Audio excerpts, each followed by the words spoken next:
So hello dear students, welcome back to this session of ICT Virtual Classroom। ICT Virtual Classroom के इस session में आप सभी का एक बार फिर से स्वागत करते हैं। आज की क्लास में बात करेंगे क्लास 10 साइंस सब्जेक्ट के ऊपर, कक्षा 10 विषय विज्ञान के ऊपर। मैं उम्मीद करता हूं आप सबके सब फिट फाइन हेल्दी होंगे और बिल्कुल रेडी होंगे क्लास के लिए। आज की क्लास को स्टार्ट करेंगे। अपना पूरा ध्यान जो है सामने स्क्रीन पर लगा दीजिए। हम आज की क्लास में जो अपना पिछला टॉपिक चल रहा था उसको कंटिन्यू करेंगे। लेंस से हम रिफ्रैक्शन को देख रहे हैं, उसको ही कंटिन्यू करेंगे। ठीक है, तो क्लास में जो जो चीजें बताई जाती है उनको नोट डाउन करें, उसको सीखे समझें और ज्यादा से ज्यादा समझने की कोशिश करें। घर से रिवाइज जरूर करें। अगर कुछ चीज समझ में नहीं आती है तो आप पूछ सकते हैं। ठीक है, तो चलिए आज की क्लास को करते हैं स्टार्ट और चलते हैं स्मार्ट बोर्ड की स्क्रीन पर।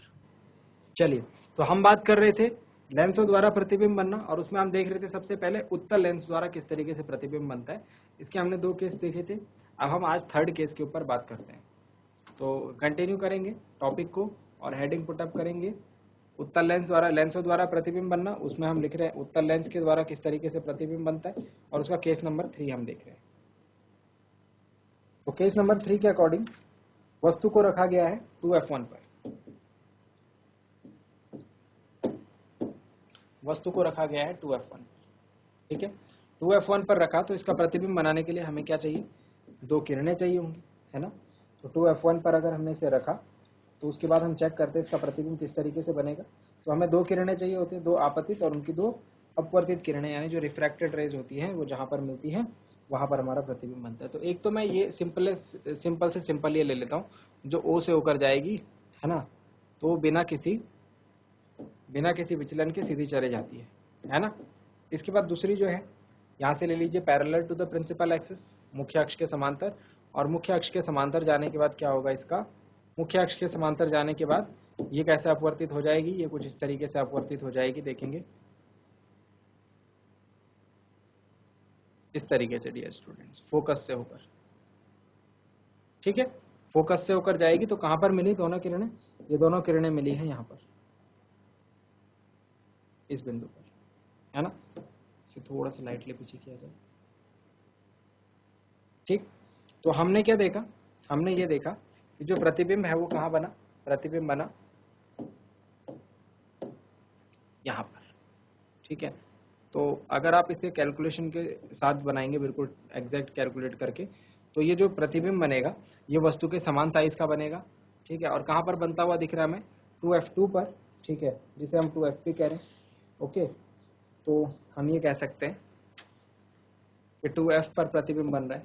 इसके बारे में अगर लिखें हम क्या क्या लिख सकते हैं। नंबर 1, वस्तु की स्थिति कहां पर रखी है वस्तु, देखिए वस्तु हमने रखी थी 2F1 पर।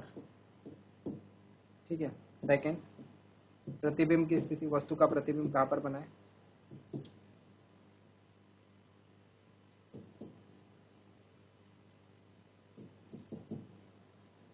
टू एफ पर। नंबर 3, प्रतिबिंब का साइज अगर बात करें,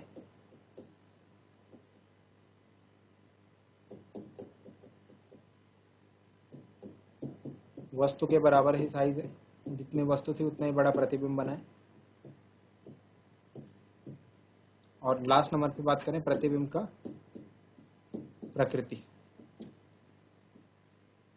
तो प्रकृति हम जानते हैं, उत्तल लेंस में इस तरफ जो भी प्रतिबिंब बनेगा, उत्तल लेंस में इस तरफ जो भी प्रतिबिंब बनेगा वो वास्तविक होगा। और आप देख रहे हैं कि ये उल्टा भी है, प्रतिबिंब कैसा बना है, उल्टा बना है, नीचे की तरफ को बना है। चलिए नोट डाउन करेंगे इसे, केस नंबर 3 है ये, केस नंबर 3 है डियर स्टूडेंट्स, नोट डाउन करेंगे। जब वस्तु को कहां पर रखा हो, 2F1 पर रखा हो, उत्तल दर्पण के सामने, उत्तल लेंस के सामने, तो प्रतिबिंब कहां बनेगा, 2F पर बनेगा, दूसरे फोकस पर बनेगा, दूसरे।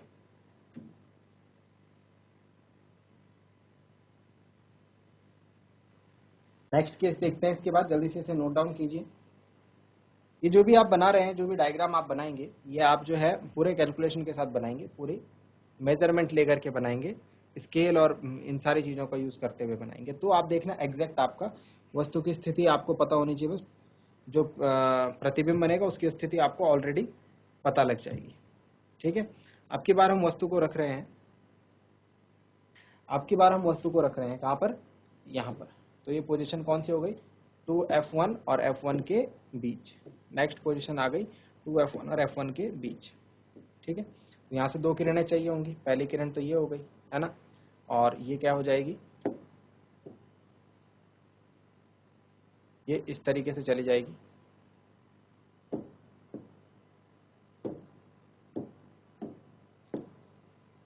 इस तरीके से चली जाएगी, है ना। जो समांतर होती है मुख्य अक्ष के, F से होकर जाती है, दूसरे फोकस से होकर जाती है। और इसके अलावा आप चाहें तो वो वाली किरण ले सकते हैं जो कि ऑप्टिकल सेंटर से होकर जा रही है ना। तो नेक्स्ट किरण लेंगे जो कैसे जा रही है, और ये तो सीधा निकल जाती है, ये बात हम जानते हैं, ये बात हम जानते हैं, ठीक है। तो इन दोनों किरणों का प्रतिच्छेद बिंदु हमको देखना होगा। ये रहा इनका प्रतिच्छेद बिंदु। इनका प्रतिच्छेद बिंदु अगर देखें तो ये मुख्य अक्ष को यहां पर जाकर मिल रहा है,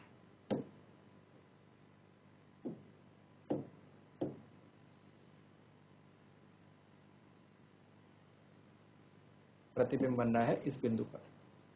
और आप देख पा रहे होंगे वस्तु से बड़ा प्रतिबिंब है, ठीक है। कहाँ बन रहा है, 2f से परे बन रहा है, 2f से दूर बन रहा है, ठीक है। और वस्तु से बड़ा प्रतिबिंब हमको देखने को मिल रहा है। यहाँ पर लिखेंगे नंबर 1 वस्तु की स्थिति, वस्तु की स्थिति जो है 2f1 वह f1 के मध्य है। नंबर 2 प्रतिबिंब की स्थिति,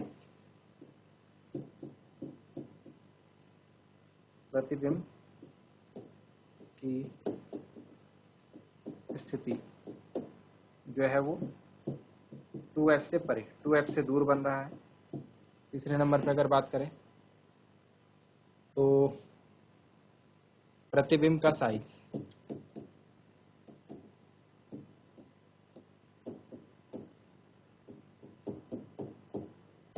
वस्तु से बड़ा।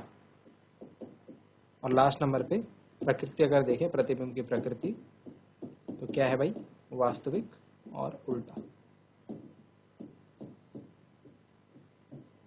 नोट डाउन करेंगे। ये था हमारा केस नंबर 4, ये था हमारा केस नंबर 4। टोटल हमको कितने केस देखने को मिलते हैं उत्तल लेंस में, 6 केस। तो इसके बाद वस्तु जो है यहाँ पर आ जाएगी F1 पर, और उसके बाद यहाँ पर आ जाएगी F1 और O के बीच में। 2 केस वो बचे हुए हैं, जल्दी से इन्हें नोट डाउन करें, फिर हम देखते हैं वस्तु जब F1 पर आएगी तो क्या होगा।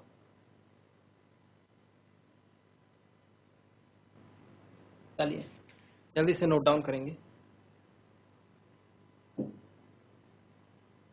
और फिर चलते हैं नेक्स्ट केस के ऊपर, केस नंबर 5।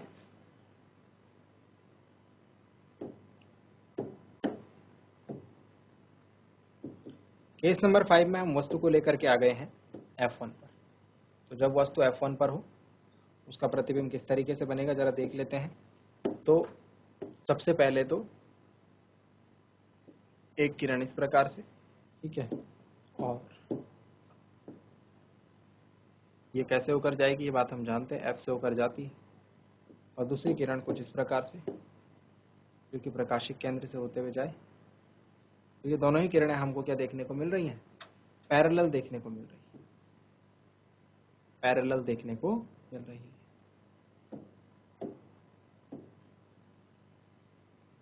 मतलब ये कहीं पर मिलेंगे एक दूसरे को, नहीं, ये एक दूसरे को कहीं नहीं मिलेंगे समांतर, कहीं नहीं मिलेंगे का क्या मतलब हुआ। सबसे पहला हमने देखा वस्तु की स्थिति,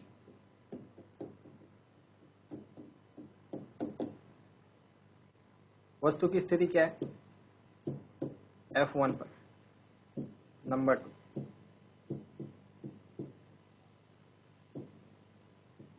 प्रतिबिंब की स्थिति, प्रतिबिंब की स्थिति है अनंत पर, क्योंकि ये दोनों किरणें कहीं पर मिल नहीं रही हैं तो इसीलिए हम लिखेंगे अनंत पर। नंबर 3 साइज, प्रतिबिंब के अगर साइज की बात करें तो बहुत बड़ा प्रतिबिंब बनेगा, जितना दूर ये जाते जाएंगे उतना बड़ा प्रतिबिंब हमको देखने को मिलेगा, है ना। तो अत्यधिक बड़ा, अत्यधिक विवर्धित बोलते हैं।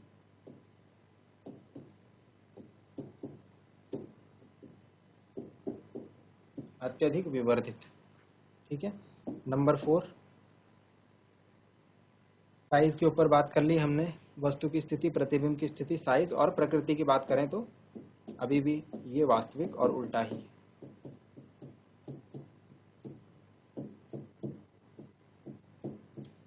चलिए नोट डाउन करेंगे इसे। दिस वाज केस नंबर 5, ये था केस नंबर 5।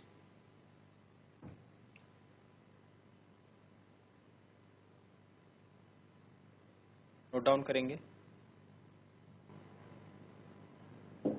नेक्स्ट अब बात करते हैं केस नंबर 6 की।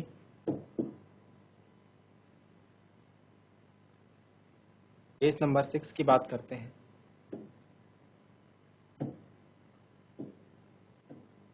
केस नंबर 6 में ध्यान से देखना, थोड़ा सा ये एक एक्सेप्शनल केस है। इसमें हम वस्तु को ले आए हैं, कहाँ पर? वस्तु को ले आए हैं एफ और ओ के बीच में। कहाँ ले आए हैं वस्तु को? एफ और ओ के बीच में।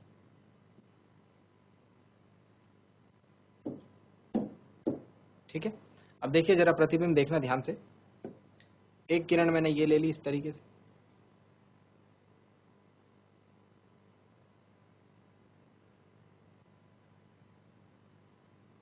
दूसरी किरण में ले रहा हूं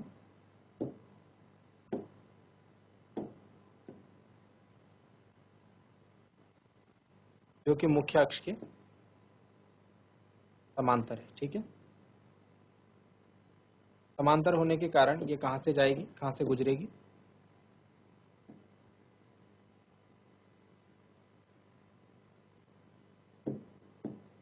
फोकस। ठीक है।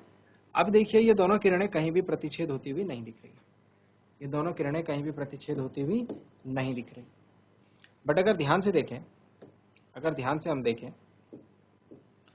और इन्हें ऑपोजिट डायरेक्शन में बढ़ाया जाए, इन्हें क्या किया जाए? ऑपोजिट डायरेक्शन में बढ़ाया जाए, तो ये हमें मिलती हुई दिखती है। देखा आपने? तो हमें ये मिलती हुई दिखती। किस बिंदु पर ये मिली, किस पॉइंट पर ये मिली? इस पॉइंट पर ये मिली। ठीक है।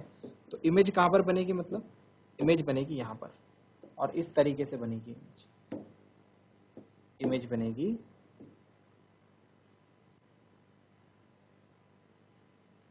यहां पर, और जिस तरीके से वस्तु खड़ी है उसी तरीके से इमेज भी हमको खड़ी मिलेगी। ठीक है। अब ये पोजीशन क्या है, ये जगह क्या है जहां पर इमेज बनी है? ये जगह जो है कोई स्पेसिफिक जगह नहीं, तो जिस तरफ वस्तु रखी है उस तरफ ही हमको क्या देखने को मिल रहा है? प्रतिबिंब देखने को मिल रहा है। तो ये थोड़ा एक्सेप्शनल केस मैंने आपको बताया था, यहाँ पर आप ध्यान देंगे। वस्तु की स्थिति नंबर 2, प्रतिबिंब की स्थिति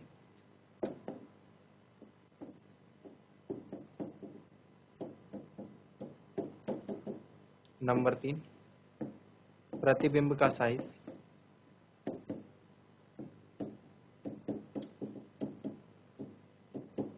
और नंबर 4,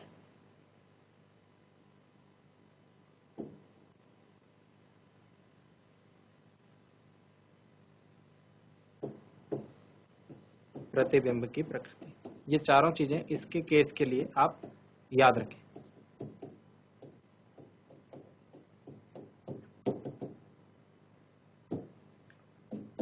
नंबर 1 बात करें अगर हम वस्तु की स्थिति, कहां पर है वस्तु? F1 व O के मध्य। नंबर 2 बात करें प्रतिबिंब की स्थिति, तो जिस ओर वस्तु है उसी ओर प्रतिबिंब बनता है। वस्तु है, वस्तु को हम क्या कहते हैं? बिंब कहते हैं। जिस ओर वस्तु है उस ओर ही प्रतिबिंब बनता है। वस्तु इस तरफ है ना, तो प्रतिबिंब भी इसी तरफ बना, इस तरफ नहीं बना। ठीक है। तो जिस तरफ वस्तु रखी है उसी तरफ प्रतिबिंब। साइज क्या देखने को मिल रहा है हमको? साइज हमको बड़ा देखने को मिल रहा है। प्रतिबिंब का साइज वस्तु के साइज से बड़ा। और प्रतिबिंब की प्रकृति कह लें तो ये क्या होगा? आभासी होगा, आभासी प्रतिबिंब है। और साथ ही साथ हमको सीधा भी प्रतिबिंब देखने को मिल रहा है, आभासी एवं सीधा। तो ये सारी चीजें इस वाले केस में थोड़ा सा आपको ध्यान रखनी है, एक्सेप्शनल है, आपको अलग से ये चीजें नोट डाउन करनी है और याद भी रखनी है। चलिए जल्दी से नोट डाउन करें इसे।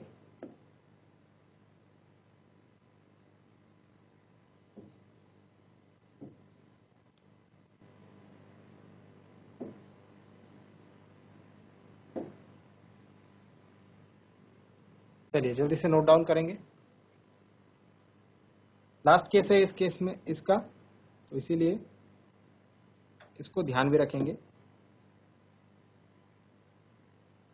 जल्दी से नोट डाउन करें। स्पेशल केस है, अलग है, बाकी पांचों केसों से अलग है, और क्यों अलग है ये हमने देख लिया। चलिए अब सिमिलरली अवतल लेंस की बात कर लेते हैं। दो केस यहाँ पर अवतल लेंस के भी हमको देखने हैं। तो अवतल लेंस के भी दो केस बनेंगे, ठीक है। सबसे पहले एक अवतल लेंस को ड्रॉ कर लिया जाए।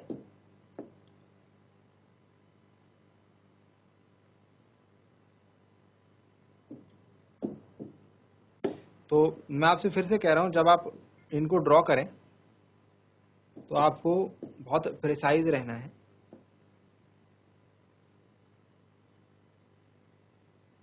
ठीक है, अच्छे तरीके से ड्रॉ करें, और जो आपके पास जो भी इक्विपमेंट है, कंपास है, प्रोटेक्टर है, इन सारी चीज़ों का, पेंसिल है, इन सब का यूज़ करते हुए ही इसे आप बनाएं।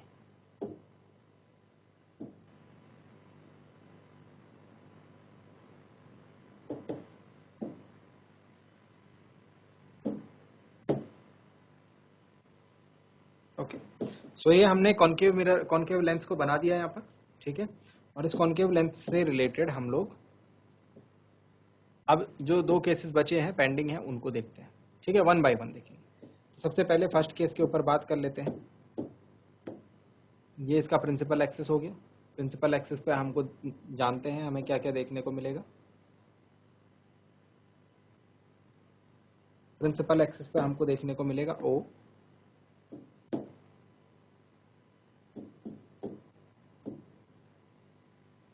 यहाँ पर रहेगा O, या फिर जिसको कह लीजिए C अपना, है ना। O भी लिखते हैं, C भी लिखते हैं, प्रकाशिक केंद्र को O भी लिखा जाता है, C भी लिखा जाता है, मैं यहाँ बाहर पे लिख रहा हूँ, ठीक है। और इसके अलावा हमें यहाँ पर देखने को मिलेगा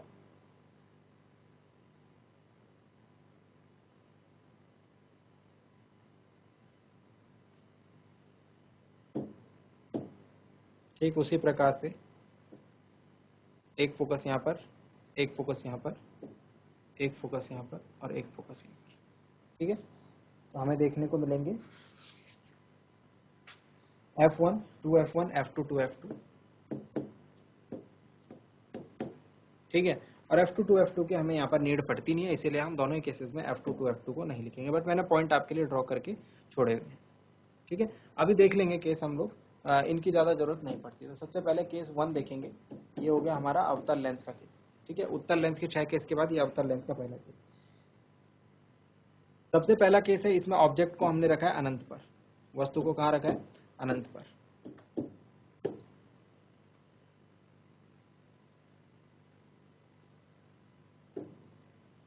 ठीक है। ये रही वस्तु, ये कहाँ है, अनंत पर। तो अनंत से जब कभी भी हम प्रकाश किरणें लेते हैं तो वो कैसे लेते हैं, मुख्य अक्ष के समांतर हमेशा लेते हैं,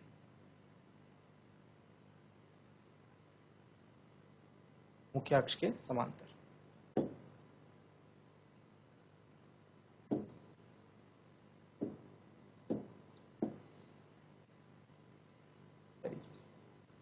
ठीक है, तो जब हम इस तरीके से मुख्य अक्ष के समांतर लेंगे प्रकाश किरणें, तो हम जानते हैं कि अवतल लेंस की प्रकृति होती है, ये क्या कर देता है, किरणों को डाइवर्ज कर देता है। तो इस तरीके से ये दूर दूर भेज देगा इन किरणों को।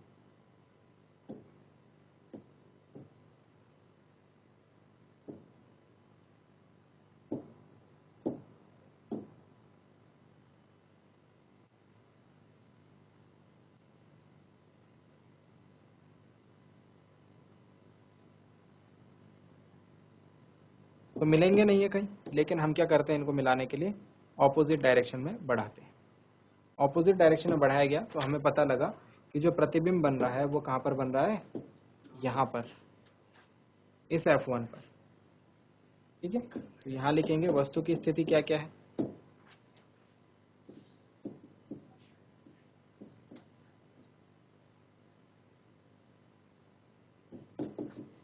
अनंत पर है वस्तु।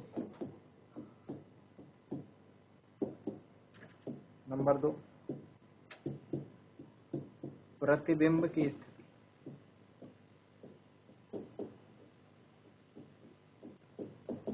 प्रतिबिंब कहाँ बन रहा है, मुख्य फोकस जो इसका है F1 पर। ठीक है, जो अवतल लेंस का मुख्य फोकस है उस पर बन रहा है। नंबर 3 बात करें प्रतिबिंब की स्थिति, प्रतिबिंब की प्रकृति, प्रतिबिंब का साइज। तो हमको एक बहुत छोटे डॉट के रूप में हमको ये देखने को मिल रहा है, बिंदु साइज।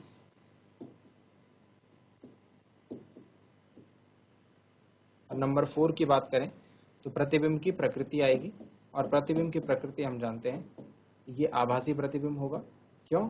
क्योंकि जो प्रकाश किरणें हैं वो एक्चुअल में मीट नहीं कर रही हैं, उनको मिलाया जा रहा है ना, उनको ऑपोजिट डायरेक्शन में बढ़ाया गया तब मिले। जब कभी ऐसा हो तो वहां पर आभासी प्रतिबिंब होगा एवं सीधा प्रतिबिंब, आभासी होगा एवं सीधा प्रतिबिंब होगा।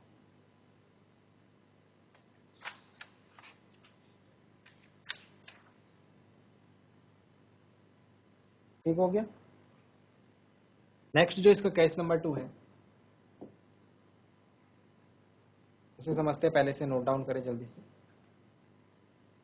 दूसरे केस के ऊपर बात करेंगे, पहले से नोट डाउन करें। पहला केस समझ में आ गया होगा, वस्तु कहाँ पर रखी है, प्रतिबिंब कहाँ पर बन रहा है, क्या प्रकृति है, क्या साइज है, सारी चीजें समझ में आ गई।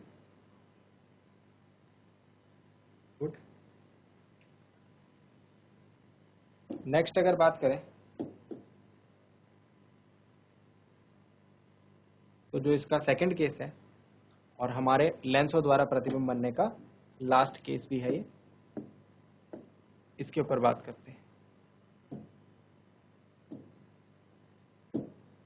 तो case number 2 over here is, अब हमने वस्तु को कहां पर रख दिया है, अब हमने वस्तु को रख दिया है एक नजदीक पोजीशन पर, और हम वस्तु को ले आए हैं 2F1 और F1 के बीच में। ठीक है, मतलब यहां तक आप कहीं भी ला सकते हो वस्तु को, चाहे आप वस्तु को यहां रखो, चाहे यहां रखो, चाहे यहां रखो, चाहे यहां रखो, चाहे यहां रखो, है ना। कोई सा भी केस ले लीजिए आप। तो मैं एक केस ले रहा हूं, मैं वस्तु को जो है कहीं भी रख देता हूं, इस पोजीशन पे रख देता हूं। मैं कह रहा हूं चाहे आप इस बीच जो है ओ से पहले किसी भी जगह पर रखें, जो केस रहने वाला है वो सेम रहने वाला है। देखेंगे जरा, समझेंगे इसे किस तरीके से होगा ये। तो यहां से हमको क्या करना है, दो अपवर्तित किरणें चाहिए, है ना, दो रिफ्रैक्टेड रेज। तो एक तो समांतर ले ली,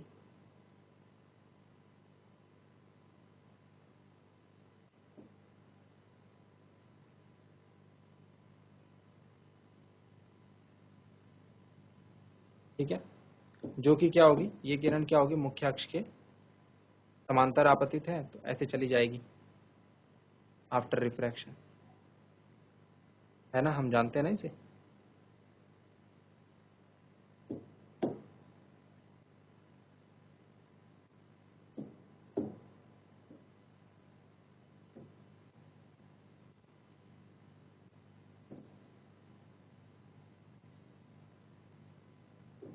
तो कैसे चली जाएगी,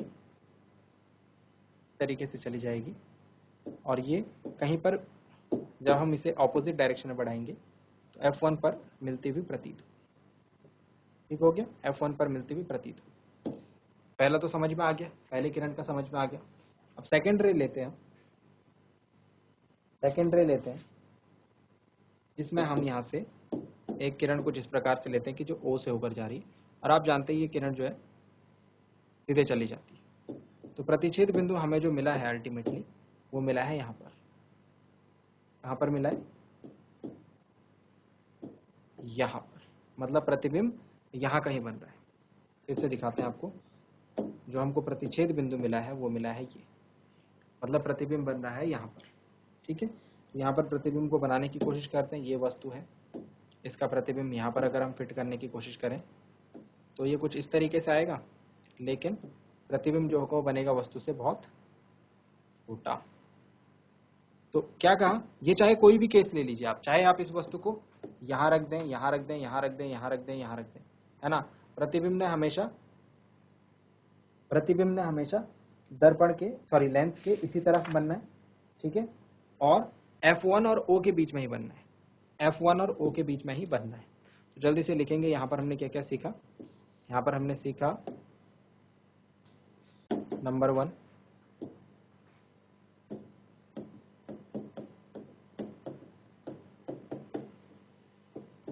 वस्तु की स्थिति क्या होगी, अनंत तथा O के मध्य, कहीं भी रख दो आप, चाहे 2F1 के पीछे रख दो, 2F1 पर रख दो, 2F1 के आगे रख दो, F1 पर रख दो, F1 और O के बीच में रख दो। प्रतिबिंब की जो स्थिति रहेगी वो हमेशा F1 और O के बीच में मिलेगा आपको। प्रतिबिंब की जो स्थिति रहेगी वो हमेशा आपको क्या मिलेगा, F1 व O के मध्य, ठीक है। थर्ड पॉइंट अगर बात करें प्रतिबिंब के साइज की, तो आप देख रहे हैं वस्तु के साइज से काफी छोटा है, वस्तु के साइज से काफी छोटा है। और लास्ट बात करें प्रतिबिंब की प्रकृति की, यानी नेचर की, तो हम जानते हैं इस तरीके का बना हुआ प्रतिबिंब आभासी होता है, और ये हमें देखने को मिल रहा है किस तरीके से, क्या है, सीधा है ना, अपराइट है, सीधा है। चलिए नोट डाउन कर लेंगे।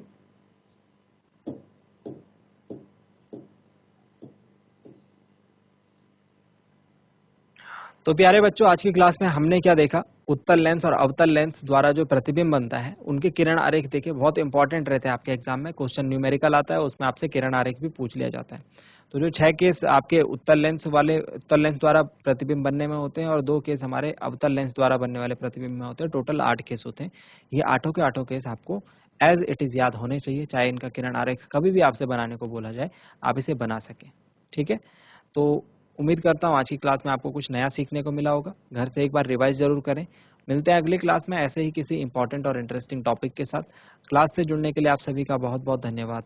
Thank you very much and have a nice day.